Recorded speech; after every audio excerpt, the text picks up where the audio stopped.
మూర్తి sir, చిన్న చింతకోట మండలము.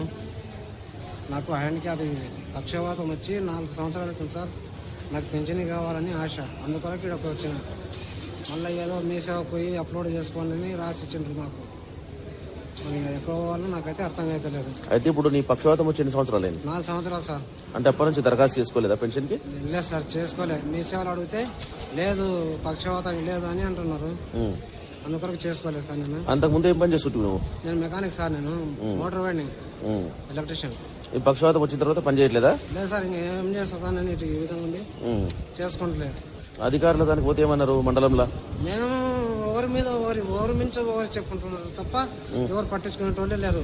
అందుకొరకు నేను మొన్న శుక్రవారం కూడా వచ్చినా సార్. నేను శుక్రవారం వచ్చిన, మళ్ళా ఈ రోజు సోమవారం రండి మీటింగ్ ఉంటుంది అంటే ఈ రోజు వచ్చిన. ఈ రోజు కూడా ఎవరు ఏం పట్టించుకుంటలేదు సార్. ఇది మళ్ళీ మీ సేవ పోయి మీరు చేయించుకోవాలి అని అంటున్నారు. ఫోన్ నెంబర్ అన్ని రాయించుకోవాలి.